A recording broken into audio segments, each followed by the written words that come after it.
What's going on guys, Gizmodict here, and today I'm going to show you how to install Android 6.0 Marshmallow on your Sony Xperia S.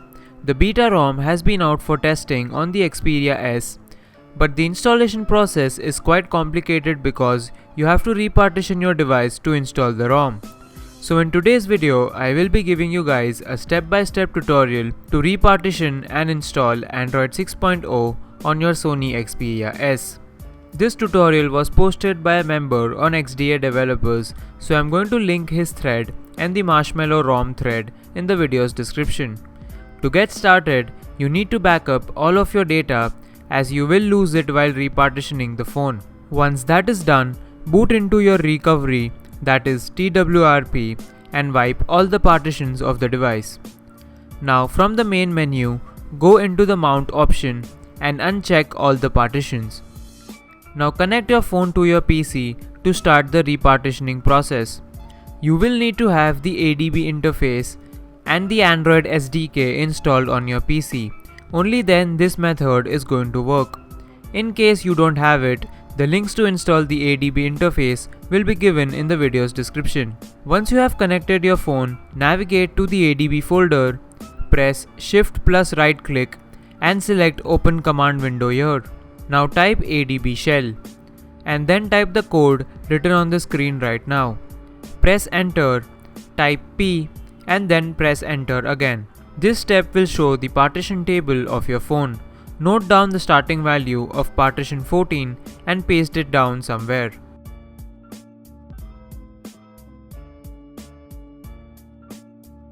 Now we will delete the 15th and the 14th partition by typing D15 and D14. Once that is done, we need to create a new data partition. Type N and press enter.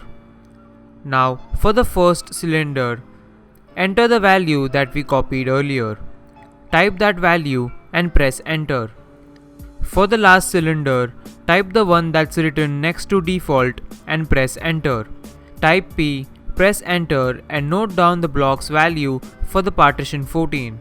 Then enter W, which will write this partition table onto the phone.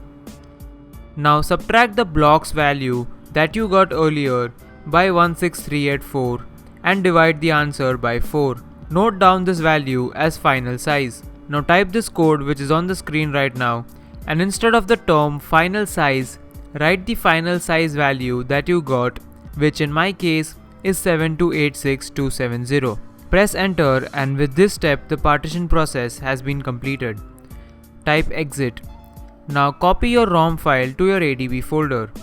Again, open an ADB window and type ADB push your ROM name followed by /tmp/. This will copy the ROM file in the TMP folder of your phone.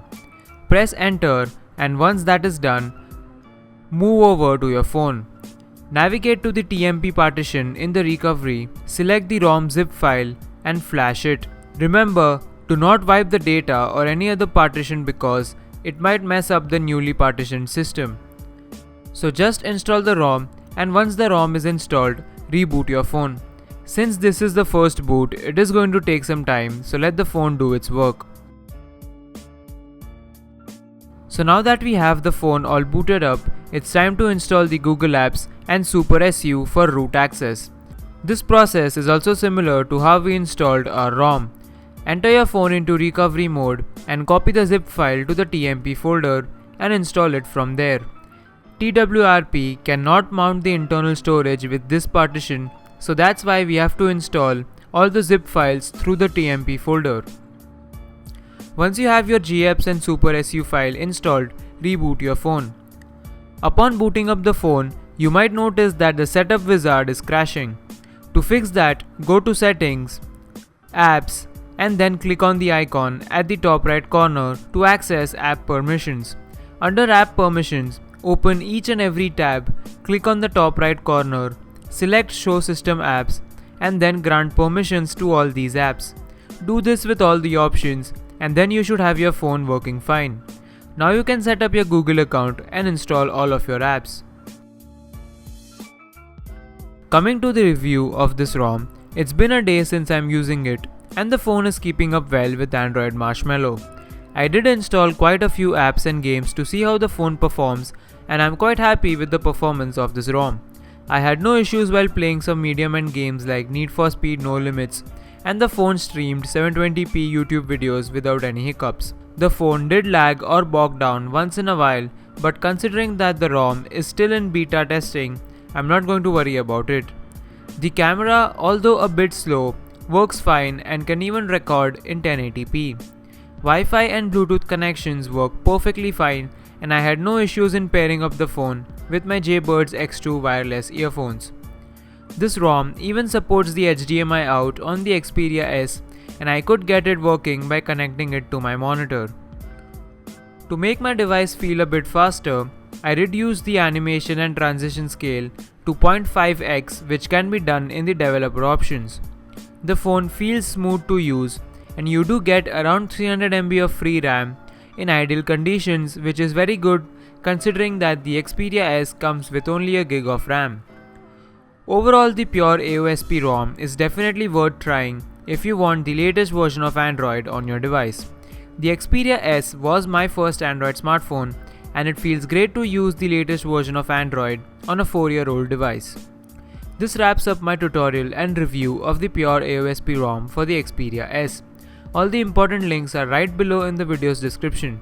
If you guys have any doubts regarding this ROM, then please let me know in the comments and I will help you out. Please like and share this video with other Xperia S users. Do subscribe for more Android tutorials. Thanks for watching, and I will see you guys in the next video.